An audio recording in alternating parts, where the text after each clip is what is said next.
sabi nila, ang pag-ibig ay isang regalo. Isang biyaya para pasayahin ka, bigyan ka ng pag-asa at magsilbing inspirasyon para mas galingan mo pa sa bawat pagising mo sa umaga. Sa simula, naniwala ako roon. Ako nga pala si Dennis. Sa mata ng marami, tila wala na akong dapat hilingin pa sa buhay. Tagumpay ang aking karera. May sariling bahay, may sasakyan, at higit sa lahat, may nobyang akala ko ay makakasama ko na hanggang sa pagtanda. Lahat ng checklist ng lipunan para sa isang matagumpay na buhay ay tila naituloy ko na. Sa katunayan, sa paningin ng iba at maging sa sarili ko noon, ay maayos na ang lahat. Dahil dito, naging handa na akong lumagay sa tahimik. Alam kong sa puntong ito, kaya ko nang magbigay ng magandang buhay at seguridad sa magiging pamilya ko. Kaya naman pinano ko na ang lahat. Mula sa detalye ng aking pag-propose kay Sarah, hanggang sa mismong araw ng aming pag-iisang dibdib. Subalit sa gitna ng lahat ng katiyakang ito, dumating ang isang pagsubok na hindi ko napaghandaan. Isang pag-ibig na hindi ko inaasahang sa huli ay darating kami sa puntong kailangan ko nang tapusin ang lahat sa amin. Na sa loob ng 5 taon na magkarelasyon kami, ay hindi ko namalayan na sa gitna ng pagiging abala ko sa pagtupad ng aming mga pangarap, ay mayroon palang isang lalaki na aagaw ng puso ni Sarah. Kaya naman masakit man, ngunit sa huli ay pinili kong tuldukan na ang lahat sa amin. Dahil paano ko itutuloy ang pagbuo sa isang pangarap kung ang taong kasama ko rito ay wala na ang puso sa akin. Tandang-tanda ko pa noon bago ko mag-propose kay Sarah. Hawak ko ang isang maliit na kahon na naglalaman ng singsing na dapat ay iaalay ko sa kanya. Isang simbolo ng pangakong habang buhay at ng lahat ng pawis na ibinuhos ko sa loob ng 5 taon. Sa isip ko, yun na ang rurok ng aming kwento. Ang huling piraso ng puzzle para sa pangarap naming buhay. Ngunit bago ko pa man mabuksan ang kahon, tila ang tadhana na ang nagbukas ng aking mga mata. Sa isang saglit, gumuho ang lahat. Ang kislap ng singsing na nasa palad ko ay tinabunan ng dilim ng katotohanan. At bago pa man sumapit ang gabi ng aking nakaplano ng pag-aalok ng habang buhay, isang malupit na katotohanan ang hindi inaasahang sumampal sa akin. Nahuli ko lang naman si Sarah. Hindi ito isang masamang panaginip na maaari kong gisingin, kundi isang tagpo na nangyari mismo sa harap ng aking mga mata. Ang babaeng pinangakuan ko ng katapatan, ang katuwang na inaasahan kong makakasama sa pagbuo ng aming pangapangarap, ay mayroon na palang ibang mundong ginagalawan. Nakita ko siyang may kasamang ibang lalaki, habang magkahawak ang kanilang mga kamay. Sa bawat titig at kilos nila sa isa't isa, mga haplos at ngiting dati ay sa akin lang, hindi na kailangan ng anumang paliwanag. Malinaw na may malalim na silang relasyon.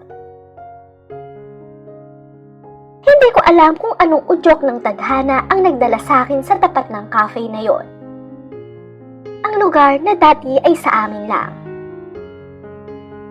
Dahan-dahan akong lumapit. Bawat hakbang ay parang pagpako sa sarili kong krus.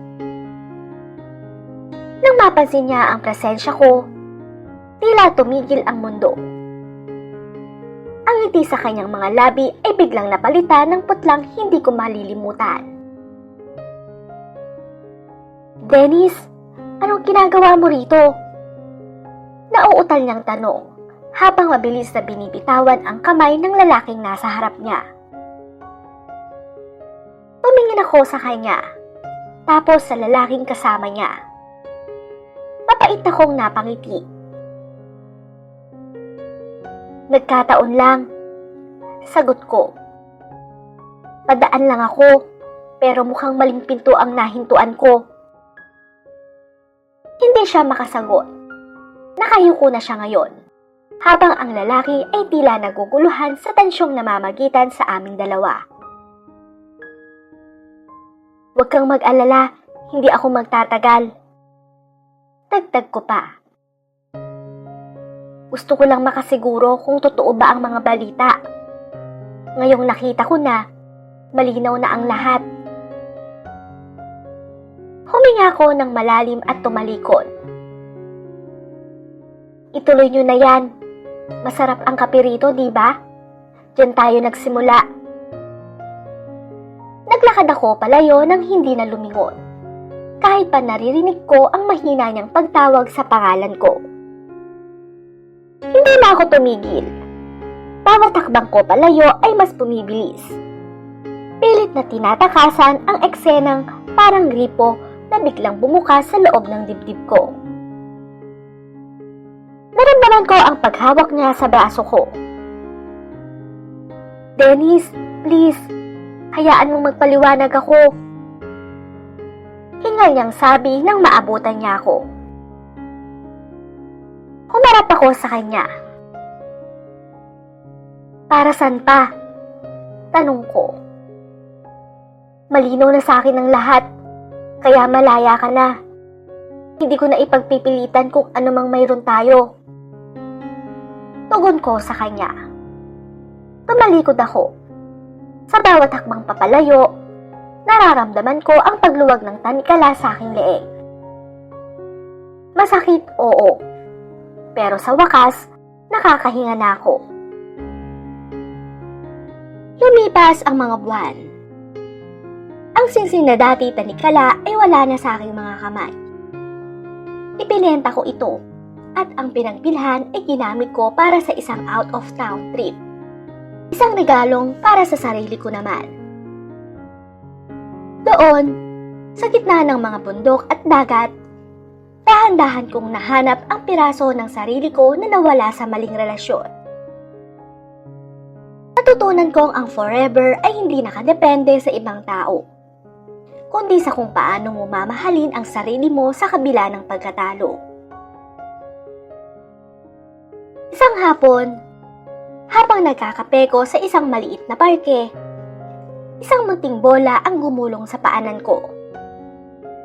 Isang batang lalaki na sa tingin ko ay 5 taong gulang ang lumapit para kunin ito habang nakangiti ng napakalapad. Kuya, sorry po. Bola ko po yan. Masigla niyang sabi. Inabot ko ang bola sa kanya ng may ngiti. Ayos lang, kid. Ingat sa pagtakbo. Tugon ko dito. Habang papalayo naman ito ay narinig kong may tumawag sa kanya.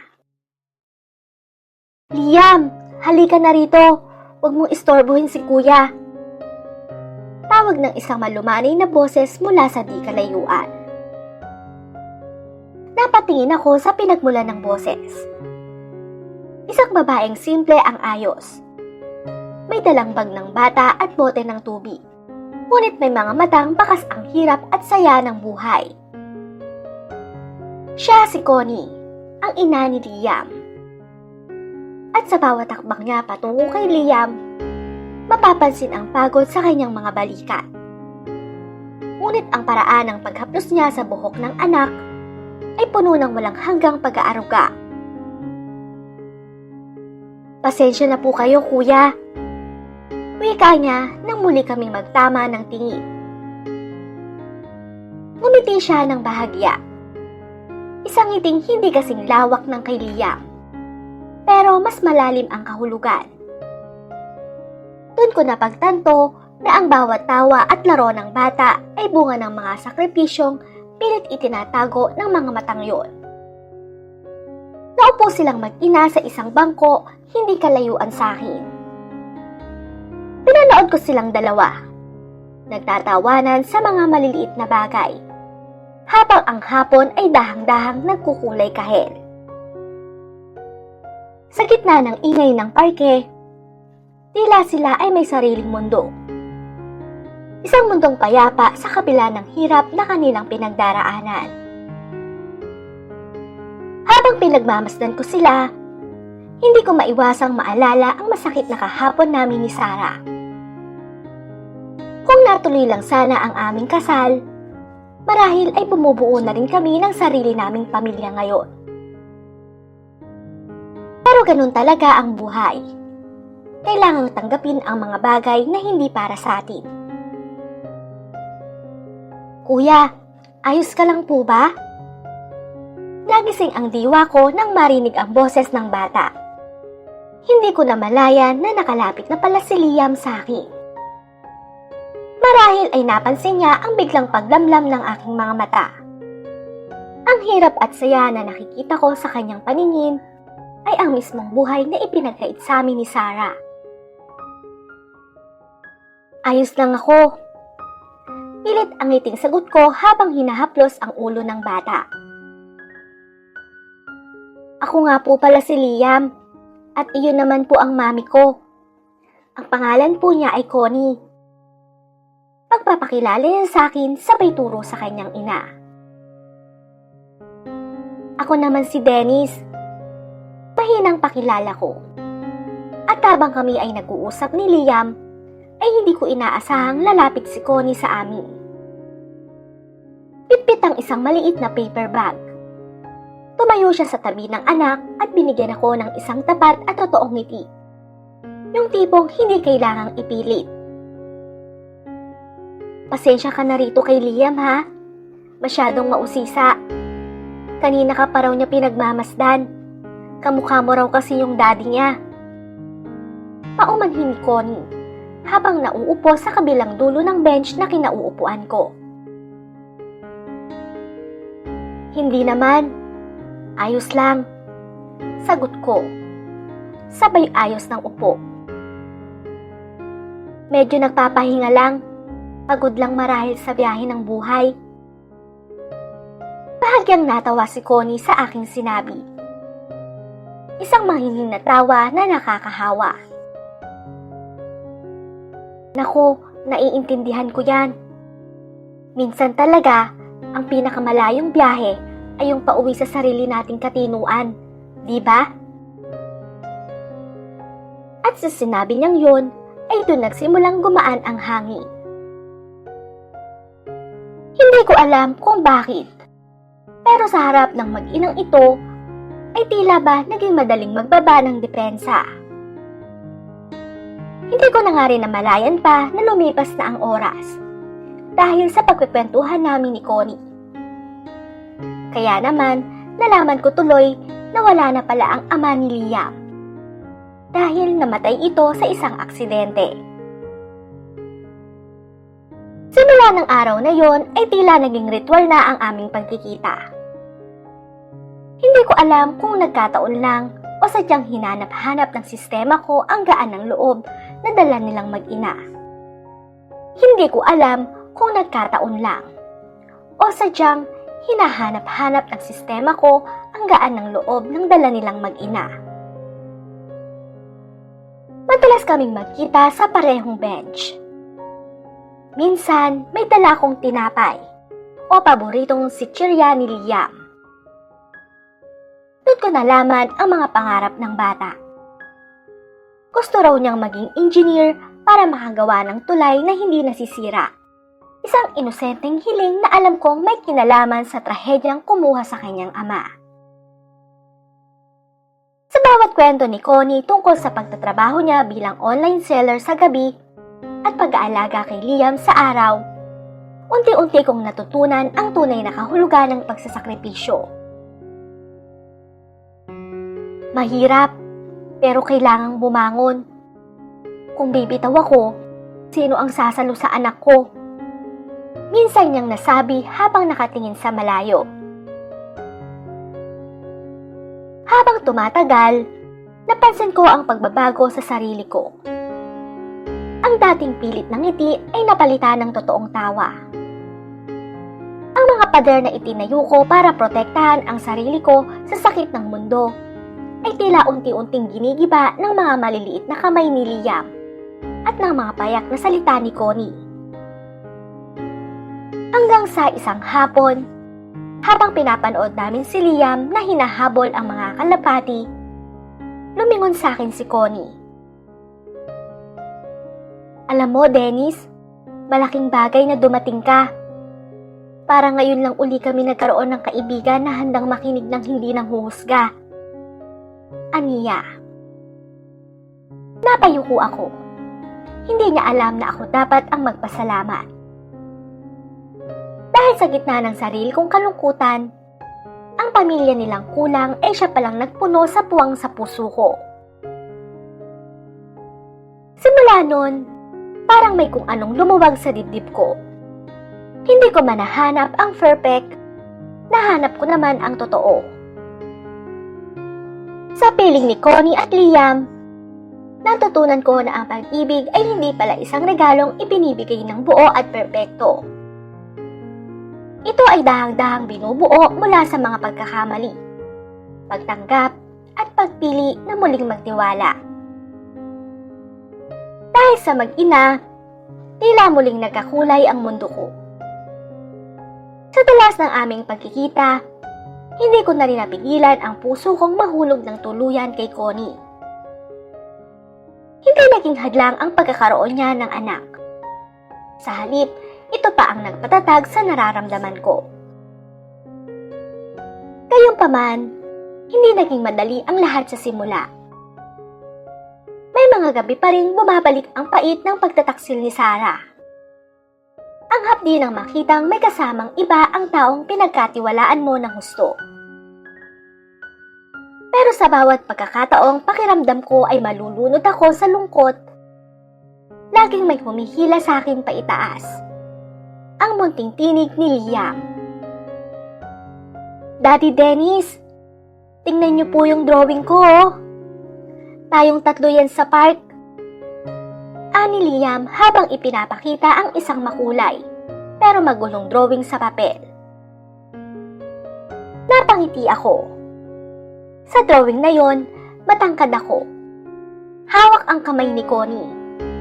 At sa gitna namin ay ang batang nagturo sa akin na ang pag-ibig ay hindi lang pala sa pagitan ng dalawang tao. Minsan, ito ay pagbuo ng isang pamilyang hindi mo inaasahan. Kinaplos ko ang buhok ni Liam bago kinuha ang papel. Sa paningin ng iba, baka mga linya lang at makukulay naman siya ito. Pero para sa akin, ito ang pinakamagandang portrait na nahawakan ko. Ang galing naman! Bulong ko. Ramdam ang bahagyang pakinginig ng boses ko. Bakit naman ang tangkad ko rito? Para akong higante. Tumawa si Liam. Yung tawang abot hanggang mata. Kasi po, sabi ni Mami, ikaw daw ang bahay namin. At ang bahay, dapat malaki at matibay. Napatingin ako kay Connie na noon ay abala sa pagliligpit ng mga gamit namin sa picnic blanket. Nang magtama ang aming mga mata, isang tipid pero tapat na ngiti ang isinukli niya. Isang ngiting tila nagsasabing alam niya ang bawat takot at pag-aalinlangang dumaan sa isip ko bago ko tuluyang pinasok ang buhay nila. Sa totoo lang, hindi naging madali ang simula ng aming relasyon. Noong una, ang akala ko, ang pagmamahal ay tungkol lang sa pagsuyo sa babaeng itinatangi ko. Pero nang makilala ko si Liam, doon ko naunawaan na ang pag-ibig ay may kalakip na responsibilidad na hindi nakasulat sa anumang kontrata, kundi nakaukit sa puso. Sa bawat haplos ni Liam sa aking kamay at sa bawat pag-aalaga ni Connie sa aking mga sugat ng nakaraan, natutunan ko na ang pagmamahal sa isang ina ay otomatikong pagyakap din sa kanyang anak. Na ang sakit na iniwan ng pagtataksil ni Sarah ay hindi na kailangang maging hadlang sa bago kong simula. Higit sa lahat, na ang pamilya ay hindi lang nabubuo sa dugo, kundi sa desisyong manatili kahit sa gitna ng hirap.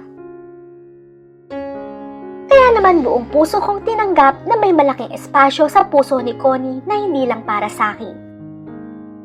At iyon ay para sa kanyang anak.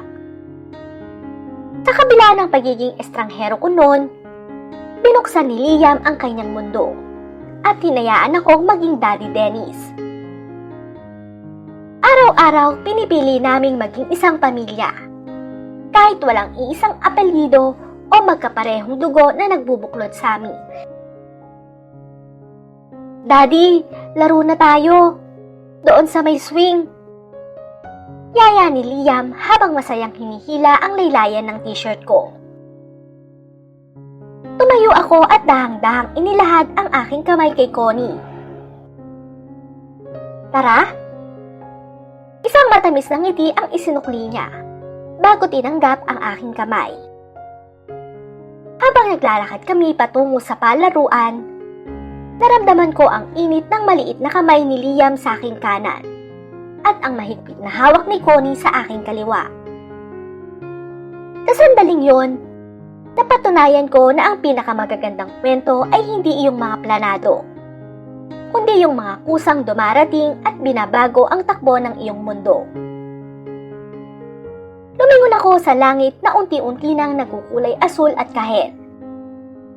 Ang sakit ng nakaraan, ang mga gabing nilamon ako ng pait ng pagtataksil, ay tila naging malabong alaala na lamang. Hindi ko na kailangang maghanap ng perpekto, dahil sapat na ang totoo. Sa bawat tulak ko sa swing ni Liam at sa bawat sulyap ko sa mga mata ni Connie, alam kong narito na ang aking tahanan. Hindi man kami nagsimula sa paraang inaasahan ko, natagpuan ko naman ang pag-ibig na hihigit pa sa sapat. Sa wakas, ang pusong dati ay sugatan, ngayon ay buo na muli. Hindi dahil sa nakalimutan ang sakit, kundi dahil natagpuan nito ang dahilan upang muling tumibok para sa dalawang taong naging buhay ko na rin.